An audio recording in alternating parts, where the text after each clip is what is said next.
কোরআনে এমন একটা ঘটনা আছে যে ঘটনাটা শুনে একজন নবীও ধৈর্য ধারণ করতে পারেন নাই। সেটা হলো হযরত মূসা আলাইহিস সালাম এবং খিজির আলাইহিস সালামের ঘটনা। সূরা কাহাফের মধ্যে আছে। হযরত মূসা আলাইহিস সালাম ছিলেন সম্ভ্রান্ত একজন নবী, ছিলেন বনী ইসরাইলের। তিনি সাধারণ নবী ছিলেন না। তিনি একবার ভাষণ দিচ্ছিলেন, আরবিতে যেটাকে বলা হয় খুতবাহ। আর একজন ব্যক্তি দাঁড়ালো, দাঁড়িয়ে বলল, বাহ মূসা, তুমি তো চমৎকার ভাষণ দিলে, এই পৃথিবীতে মনে হয় তুমি সবচেয়ে জ্ঞানী ব্যক্তি। মূসা আলাইহিস সালাম বলেন, হ্যাঁ, এই পৃথিবীতে আমি সবচেয়ে জ্ঞানী ব্যক্তি। আর সূরা কাহাফ নাজিলে একটি ঘটনা আছে। একবার মুহাম্মদ রাসূলুল্লাহ সাল্লাল্লাহু আলাইহি সাল্লামের কাছে কিছু মানুষ আসতো এবং বলল, হে মুহাম্মদ, যদি তুমি সত্য নবী হয়ে থাকো তাহলে তুমি বলো আসহাবে কাহাফ কি? আসহাবে কাহাফ সম্পর্কে তুমি কি জানো আমাদেরকে বলো। এবং জুলকারনাইন বাদশা সম্পর্কে তুমি কি জানো আমাদেরকে বলো। রূহ কাকে বলে আমাদেরকে বলো। মুহাম্মদ রাসূলুল্লাহ সাল্লাল্লাহু আলাইহি সাল্লাম বলেন, আগামীকাল বলবো, আগামীকাল এসো। নবী করিম সাল্লাল্লাহু আলাইহি সাল্লাম বলেন, আগামীকাল বলবো, আগামীকাল এসো। তারপর থেকে ওহী আসা বন্ধ হয়ে গেল, তার কাছে কোনো ওহী আসে না। 6 মাস যাবত কোনো ওহী আসছে না। এবার মুহাম্মদ রাসূলুল্লাহ সাল্লাল্লাহু আলাইহি সাল্লামের কাছে 6 মাস পর যখন ওহী আসলো, তখন আল্লাহ তাআলা এই আয়াতটা নাজিল করেন সূরা কাহাফের, এটাই, ওয়ালা তাকুলান্না লিশাই। হে নবী, তুমি কোনো কিছু করো না, তুমি কোনো কিছু করো না। ওয়ালা তাকুলান্না লিশাই, নবী তুমি কোনো কিছু করো না। ইন্নী ফাইলুন যালিকা গাদা, আগামীকাল করব, আগামীকাল করব। ইল্লা আইয়াশা আল্লাহ, ইনশাআল্লাহ ব্যতীত তুমি কোনো কিছু করো না। আর আল্লাহ তাআলা নবীদের ছোটখাটো ভুল আল্লাহ তাআলা ধরিয়ে দেন নবীদের। যেমন মূসা আলাইহিস সালাম ভুল করে ফেললেন, আমি সবচেয়ে জ্ঞানী লোক। আল্লাহ তাআলা বলেন, মূসা নো, তুমি সবচেয়ে জ্ঞানী লোক নো, আমার একজন ব্যক্তি বান্দা আছে, প্রিয় বান্দা আছে, সে সবচেয়ে জ্ঞানী লোক, তাকে তুমি পাবে 2 সাগরের মিলনস্থলে। এবার মূসা আলাইহিস সালাম উদ্গ্রীব হয়ে উঠলেন তার সাথে দেখা করার জন্য। আল্লাহ তাআলা বলেন, মূসা শোনো, তাহলে তুমি একটি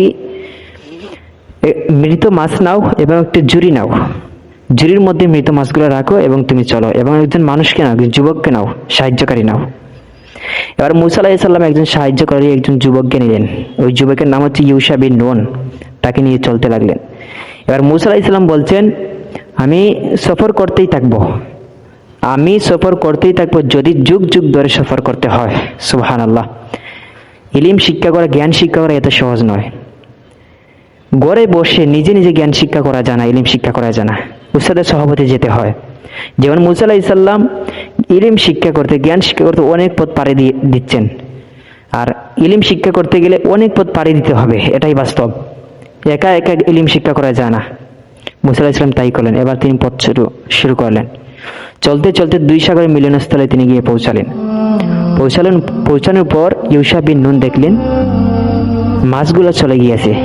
মূসা আলাইহিস সালাম ক্লান্ত হয়ে পড়ছেন, মানে বিশ্রাম নেবেন, তিনি ক্লান্ত হচ্ছেন না, তিনি বিশ্রাম নিচ্ছেন। এবার মাছগুলো চলে যাচ্ছে। ইউশা বিন নুন তিনি বলতে ভুলে গেলেন, শয়তান তাকে ভুলিয়ে দিল।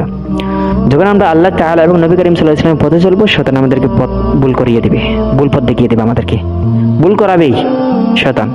ইউশা বিন নুনকে ভুলিয়ে দিল। এবার মূসা আলাইহিস সালাম আবার চলতে শুরু করলেন। এবার ভুল পথে যাচ্ছেন। এবার মূসা আলাইহিস সালাম সহজেই ক্লান্ত হয়ে যাচ্ছেন। যখন তুমি ভুল পথে চলবে, সহজেই ক্লান্ত হয়ে পড়বে। আর যখন তুমি আল্লাহ এবং আল্লাহ তাআলার রাসূলের পথে চলবে, তখন তুমি সহজেই ক্লান্ত হবে না। আগে দেখতে পারি মূসা আলাইহিস সালাম সহজেই কিন্তু ক্লান্ত হচ্ছেন না, তারপর ভুল পথে যাওয়ার পরেই তিনি ক্লান্ত হয়ে যাচ্ছেন মূসা আলাইহিস সালাম। এবার তিনি চলতে শুরু করলেন। এবার তিনি সহজেই ক্লান্ত হয়ে পড়ছেন। যখন তুমি ভুল পথে চলবে, সহজেই ক্লান্ত হয়ে পড়বে। আল্লাহ এবং আল্লাহর রাসূলের পথে চললে তুমি ক্লান্ত হবে না। চির যৌবন তোমার মধ্যে কাজ করবে, চির যৌবন তোমার মধ্যে কাজ করবে। এবার মূসা আলাইহিস সালাম, মূসা আলাইহিস সালাম বলছেন ইউশা বিন নুনকে, হে ইউশা বিন নুন, আমার খিদা লেগেছে, তুমি মাছগুলো নিয়ে আসো, খাবারগুলো নিয়ে আসো। ইউশা বিন নুন বলেন, মাছগুলো তো সমুদ্রে চলে গেছে, নদীতে চলে গেছে, আমি আপনাকে বলতে ভুলে গেছি। মূসা আলাইহিস সালাম বললেন, তুমি এটা কি করেছো? আমরা তো ওই জায়গায় ওই ব্যক্তিকে পাবো যার সাথে আমরা সাক্ষাৎ করতে এসেছি। এবার মূসা আলাইহিস সালাম আবার পিছনে হাঁটতে লাগলেন। হাঁটতে হাঁটতে তখন একটি পাথরের মধ্যে তিনি বসা দেখলেন। আরবিতে এটাকে সাখরা বলা হয়। সাখরা আরবিতে পাথর বা রক, শিলাখণ্ডের মধ্যে বসে আছেন। এবং তিনি সালাম দিলেন, মূসা আলাইহিস সালাম, আসসালামু আলাইকুম। তখন তিনি খিজির আলাইহিস সালাম বললেন, ওয়ালাইকুম সালাম। তিনি বললেন, জনমানব শূন্য এলাকায় কে সালাম দিচ্ছে আমাকে? তখন তিনি বললেন যে আমি মূসা। মূসা আলাইহিস সালাম বললেন, আমি মূসা। খিজির আলাইহিস সালাম বললেন, কোন মূসা? বনী ইসরাইলের মূসা? এতে বোঝা যায় যে খিজির আলাইহিস সালাম বনী ইসরায়েলের কোনো লোক নয়, ইহুদি খ্রিস্টানদেরও তিনি কেউ নন। তখন তিনি বলেন, কোন মুসা? বনী ইসরায়েলের মুসা। এরপর মুসা আলাইহিস সালাম বললেন যে আমি কি এ শর্তে আপনার সাথে থাকতে পারি যে আল্লাহ তাআলা আপনাকে যে ইলম শিক্ষা দিয়েছেন তা থেকে আমাকে কিছু শিখাবেন? খিজির আলাইহিস সালাম বললেন যে ইন্নাকা লান তাসতাতিআ মাইয়া সাবরা, মুসা তুমি ধৈর্য ধারণ করতে পারবে না। খিজির আলাইহিস সালাম এই কথা বলার পর মুসা আলাইহিস সালাম বললেন, ইনশাআল্লাহ আমি ধৈর্য ধারণ করতে পারবো। ইনশাআল্লাহকে সম্মান করে খিজির আলাইহিস সালাম মুসা আলাইহিস সালামকে সাথে নিলেন এবং তারা পথ চলতে শুরু করলেন। চলতে চলতে এক পর্যায়ে তারা নদী পেলেন। নদী পার হতে তাদের কিছু কোনো টাকা নাই, পয়সা নাই। এবার খিজির আলাইহিস সালামকে ওই মাঝি লোকটি চিনতো, নৌকার মাঝিটা চিনতো এবং তাকে বিনা পারিশ্রমে পথটা পার দিয়ে নদীটা পার করে দিচ্ছে। খিজির আলাইহিস সালাম এবং উঠলেন, মুসা আলাইহিস সালাম উঠলেন। এক পর্যায়ে খিজির আলাইহিস সালাম দেখলেন একটি পাখি বসছে এবং মুসা আলাইহিস সালামকে বলেন, হে মুসা, ওই যে পাখিটি বসলো এবং নদী থেকে পানি পান করলো এবং সে উড়ে গেল, যতটুকু ওই চড়ুই পাখিটি যতটুকু পানি পান করেছে ওই হচ্ছে তোমার আমার জ্ঞান, আর সমুদ্রের মধ্যে যা পানি আছে এটা হচ্ছে আল্লাহ তাআলার জ্ঞান। সুবহানাল্লাহ। তখন তিনি চলতে লাগলেন। এক পর্যায়ে তিনি একটি কুড়াল নিলেন। খিজির আলাইহিস সালাম কুড়াল নিয়ে নৌকার তলাটাকে ফুটো করে দিলেন।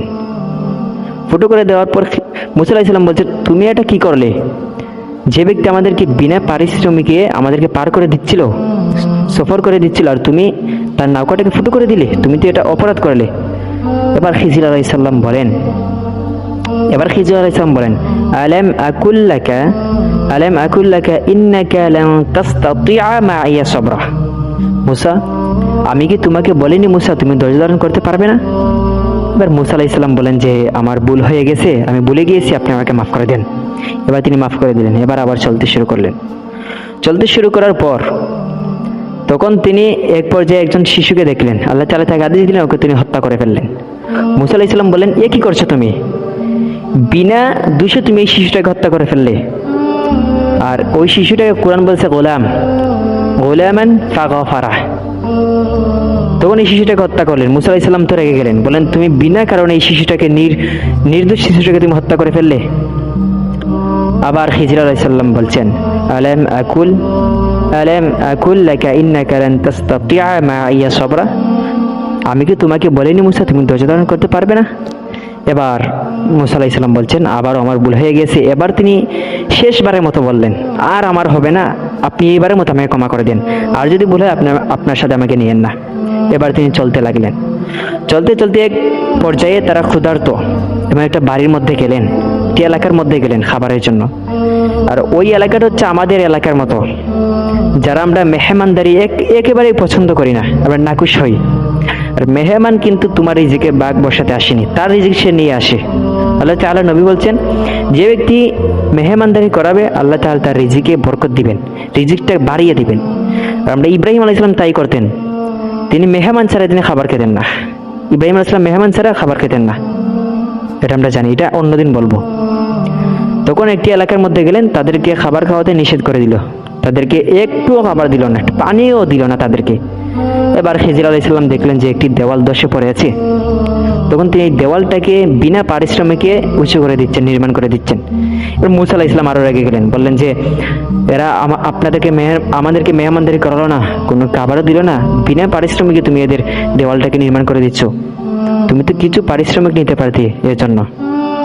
মুসা আলাইহিস সালাম এবার খিজির আলাইহিস সালাম বলেন, হাদা ফিরাকু বাইনি ওয়া বাইনিক, মুসা তোমার আর আমার মধ্যে এখানে সম্পর্কটা শেষ। এবার তিনি বলছেন, মুসা তুমি যে বিষয়ে তুমি ধৈর্য ধারণ করতে পারোনি, আমি সেগুলো তোমাকে বলে দিচ্ছি, শোনো।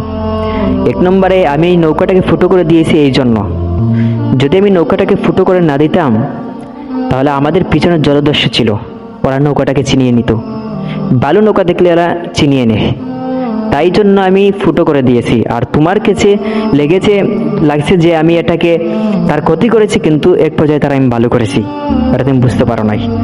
তার শেষ সম্বলটাকে চিনিয়ে নিয়ে যেত এরা বালু নৌকা দেখলে।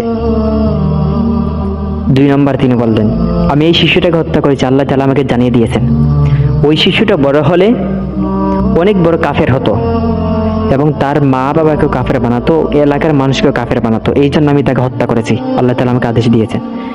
এর পরবর্তী আল্লাহ তাআলা তাকে অনেক ভালো ভালো সন্তান দিবেন। সুবহানাল্লাহ। এবার 3 নম্বরটা শুনো, আমি এই দেওয়ালটা নির্মাণ করে দিয়েছি কেন জানো মুসা? আমি এই জন্য দেওয়ালটা নির্মাণ করে দিয়েছি, আল্লাহ তাআলা আমাকে জানিয়ে দিচ্ছেন এই দেওয়ালের নিচে 2জন এতিম শিশুর সম্পদ রয়েছে। যদি এটাকে আমি নির্মাণ না করতাম, এই শিশুর সম্পদগুলো এলাকার মানুষ নিয়ে যেত। এখন আমি নির্মাণ করে দিয়েছি, এখন তারা বড় হলে তাদের সম্পদগুলো তারা পাবে, এই জন্য। এবার মুসা আলাইহিস সালাম শেষ, সম্পর্ক শেষ তাদের। আর মুহাম্মদ রাসূলুল্লাহ সাল্লাল্লাহু আলাইহি ওয়াসাল্লাম বলেন, সেই দিন যদি মুসা আলাইহিস সালাম প্রশ্ন না করতেন, অনেক জ্ঞান সেদিন শিখতে পারতেন। সুবহানাল্লাহ। মুসা আলাইহিস সালাম প্রশ্নই করতে লাগলেন, ধৈর্য ধারণ করতে পারেন নাই। যদি আমরা মুসা আলাইহিস সালামের জায়গায় তুমি থাকতাম, আমরা 3 সেকেন্ডও ধৈর্য ধারণ করতে পারতাম না। সুবহানাল্লাহ। আর খিজির আলাইহিস সালামকে আল্লাহ তাআলা 2টি জিনিস দান করেছিলেন। এক নম্বরে আল্লাহ তাআলা রহমত দান করেছিলেন তাকে, তার কাছে রহমত, আল্লাহ তাআলা রহমত তাকে দান করেছিলেন। 2 নম্বরে আল্লাহ তাআলা তাকে ইলম দিয়েছিলেন তার পক্ষ থেকে। সুবহানাল্লাহ।